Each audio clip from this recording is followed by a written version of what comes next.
પ્રધાનમંત્રી નરેન્દ્ર મોદી આજથી ઇઝરાયેલની ઐતિહાસિક 2 દિવસીય મુલાકાત શરૂ કરશે। નેતન્યાહુ એરપોર્ટ પર પ્રધાનમંત્રી મોદીનું ભવ્ય સ્વાગત કરશે।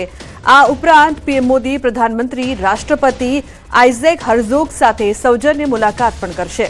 ત્યારબાદ ઇઝરાયેલી સંસદ નેસેટને સંબોધિત કરશે તેમજ સંરક્ષણ ટેકનોલોજીથી લઈને વેપાર અને વ્યૂહાત્મક ભાગીદારી સુધીના વિવિધ ક્ષેત્રોમાં સહયોગની ચર્ચા પણ કરશે।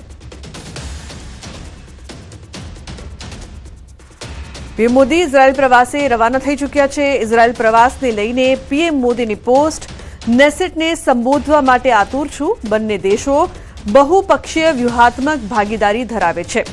છેલ્લા કેટલાક વર્ષોમાં સંબંધો નોંધપાત્ર રીતે મજબૂત થયા છે। હું પીએમ નેતન્યાહુ સાથે વાતચીત કરીશ, જેમાં આપણે મજબૂત બનાવવાની રીતો પર ચર્ચા કરીશું। તો બીજી તરફ પીએમ મોદીની મુલાકાતને આવકારવા માટે ઇઝરાયેલમાં તૈયારીઓ થઈ રહી છે।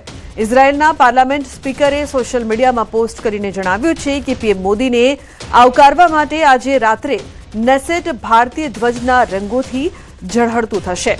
તો ઇઝરાયેલમાં અન્ય એક નેતાએ પોસ્ટ કરીને લખ્યું છે કે સમગ્ર ઇઝરાયેલ પીએમ મોદીનું સ્વાગત કરવા માટે ઉત્સુક છે। તે ઇઝરાયેલના સાચા મિત્ર છે। ઇઝરાયેલ અને ભારત વચ્ચેનો સંબંધ માત્ર એક વ્યૂહરચના નથી, ચોક્કસ રાષ્ટ્રો વચ્ચેની ઊંડી મિત્રતાનો સંબંધ દર્શાવે છે।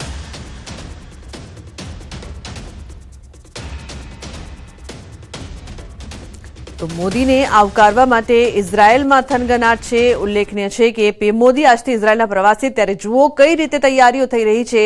પીએમ મોદીના આગમનને લઈને તેમને આવકારવા માટેની તૈયારીઓ।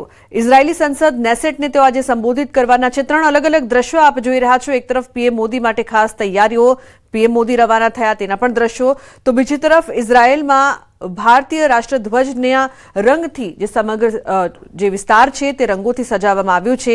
ભારતીય રાષ્ટ્રધ્વજના રંગથી રાત્રે સજાવવામાં આવ્યું। તો પીએમ મોદી આજથી ઇઝરાયેલના પ્રવાસે છે। ઇઝરાયેલી સંસદ અને નેસેટને તેઓ સંબોધિત પણ કરવાના છે, જેના અલગ અલગ 3 દ્રશ્યો આપ જોઈ રહ્યા છો। કઈ રીતે ઇઝરાયેલમાં પીએમના સ્વાગતને લઈને ભવ્ય તૈયારી, રાત્રે નેસેટ ભારતીય ધ્વજના રંગોથી ઝળહળશે, જેને લઈને તૈયારીઓ કરવામાં આવી રહી છે। તો મોદીને આવકારવા માટે ઇઝરાયેલમાં થનગનાટ, બંને દેશો વચ્ચે સંબંધો વધુ મજબૂત થશે તેવી પણ બંને દેશોને આશા છે। તો ઇઝરાયેલી સંસદ અને નેસેટને સંબોધિત કરવા પીએમ મોદી પણ ઉત્સુક। અન્ય સમાચાર રાજકોટથી। હસનવાડી વિસ્તારમાં યુવક પર હુમલો, 2 લોકોએ છરીથી કર્યો જીવલેણ હુમલો। હુમલાની ઘટના સીસીટીવીમાં કેદ થઈ છે। છરીના 7 થી 8 ઘા મારતા યુવકની હાલત ગંભીર બતાવવામાં આવી રહી છે। સારવાર માટે હોસ્પિટલમાં દાખલ કરવામાં આવ્યા છે। પોલીસે સીસીટીવીના આધારે તપાસ શરૂ કરી છે।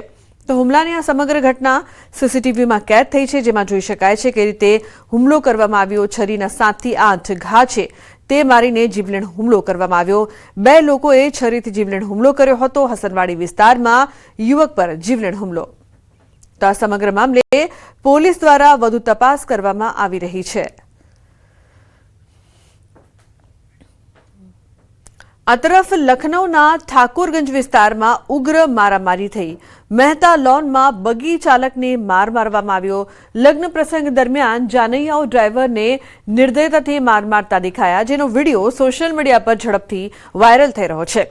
લગ્ન પ્રસંગમાં વરઘોડા દરમિયાન ઝઘડો થયો હતો। આ પછી વરપક્ષના કેટલાક સભ્યોએ બગી ચાલકને માર માર્યો। નજીકના લોકોએ દરમિયાનગીરી કરીને પરિસ્થિતિ શાંત કરી। આ ઘટના ઠાકોરગંજ પોલીસ સ્ટેશન વિસ્તારમાં આવેલા મહેતા લોનમાં બની હતી। તો બગી ચાલકને માર મારવામાં આવ્યો હતો, જેનો વિડીયો હાલ વાયરલ થઈ રહ્યો છે। લખનૌની આ સમગ્ર ઘટના લગ્ન પ્રસંગ દરમિયાન જાનૈયાઓએ માર માર્યો। તો બીજી તરફ મેરઠમાં એક ચોંકાવનારી ઘટના સામે આવી છે। નમાઝ દરમિયાન મીઠાઈ વિતરણને લઈને શરૂ થયેલો નાનો વિવાદ ઉગ્ર ઝઘડામાં ફેરવાઈ ગયો। વાત એટલી વધી ગઈ કે મસ્જિદ જાણે યુદ્ધનું મેદાન બની ગયું હોય તેમ લાગી રહ્યું હતું। લોકો એકબીજાને લાતો અને મુક્કા મારતા જોવા મળ્યા। આ સમગ્ર ઘટનાનો એક વિડીયો સોશિયલ મીડિયા પર ઝડપથી વાયરલ થઈ રહ્યો છે। ન્યૂઝ 18 ગુજરાતી આ વાયરલ વિડીયોની પુષ્ટિ કરતું નથી। મળતી માહિતી મુજબ આ ઘટના લોહિયાનગર પોલીસ સ્ટેશન વિસ્તારમાં આવેલ ચામડાપૈઠ મસ્જિદમાં બની હતી। તો મેરઠની આ સમગ્ર ઘટના સામે આવી છે। જેનો વિડીયો હાલ સોશિયલ મીડિયા પર વાયરલ થઈ રહ્યો છે। મેરઠમાં નમાઝ દરમિયાન મીઠાઈ માટે ઝઘડો થયો, જે બાદ સમગ્ર વિસ્તાર છે જાણે યુદ્ધના મેદાનમાં ફેરવાઈ ગયો હોય તેમ મસ્જિદમાં મારામારી અને લાત અને મુક્કા મારતા દ્રશ્યો અહીંયા જોવા મળી રહ્યા છે। આ વિડીયો સોશિયલ મીડિયા પર વાયરલ થઈ રહ્યો છે। તો મેરઠના લોહિયાનગર પોલીસ સ્ટેશન વિસ્તારની આ સમગ્ર ઘટના।